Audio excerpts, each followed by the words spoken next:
Hello guys, welcome to the preview of the Western Conference first round between the Lakers, the 7th seed, and the Memphis Grizzlies, the 2nd seed. So, without further ado, let's get into the video. I'm going to talk about the Lakers, then the Grizz, and then give you my prediction at the end of the video. Ever since the Lakers made the trades at the trade deadline, they've had a 17-7 record since February 15th.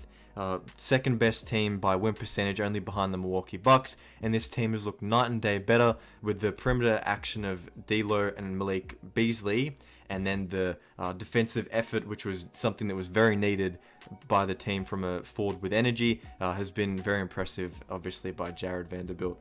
So the team as a whole has been the third best defense in that period of time that I mentioned before, which is really impressive, and it's going to hold the Lakers in good stead against many teams and many games in this playoff series should they go far enough.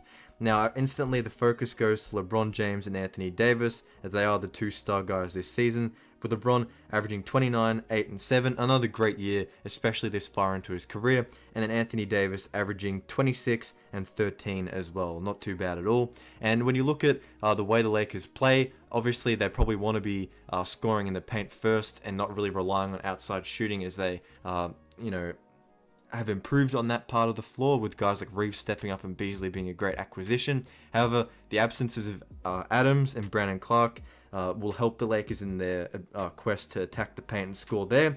The Lakers also have drawn the most amount of free throws since the trade deadline, and potentially, before that would be high up in that list as well. So I guess putting pressure on a likely small Grizzlies front court is going to be an area of emphasis. I know Jaren Jackson Jr. is still there, but you can't count on him to do everything as great as he has been this season, and that's not a shade to him. It's just the amount of pressure that's going to come on to him when the game slows down into half-court sets, and you have guys like LeBron James barreling into the paint as well. I guess for the Lakers too, you look at that's favorable, but you look at the perimeter stoppers that they need to target and use. Troy Brown, Vanderbilt, and Reeves will be very important on the defensive side of the floor, given that the Grizzlies have weapons like Morant, Desmond, Bane, and Luke Kennard, who's been shooting 54% from 3. So the Lakers really do need to hold on those guards and small forwards to make sure that their advantages don't become disadvantages. And just another bit of food for thought, the Lakers were in the exact same spot 2 years ago, heading into a seemingly favorable matchup, and they would lose to the Phoenix Suns. So it's easy to get caught up on all these narratives, but we have to remember the Grizzlies are a really good team, and that's the reason they've gone this far, and they've done it for the whole season, whereas the Lakers have only really done it for 25 games. But onto the Grizzlies side of the preview. The Memphis Grizzlies had another 50-win season with Morant leading them, with him having had average 26 points and 8 assists for the season. And obviously, as I mentioned before, there are plenty of players on this team that can score the ball for you, with Desmond, Bane scoring on a 3-level basis from mid-range 3 and from the paint, averaging 21.5 per contest. Jaren Jackson Jr. has been a defensive force, averaging 19 points, 6 rebounds, and nearly 3 blocks a game. So good, they were even making conspiracies about him. And then guys like Dylan Brooks can defend for you. Luke Kennard really came in and filled a need for this Grizzlies team, bringing them up to 23rd in the league from 3, which was way lower. He's made 54% of his shots, around 6.5 per contest, I want to say. And you have capable guys like Tyus Jones and Santiago Aldama coming off of the bench.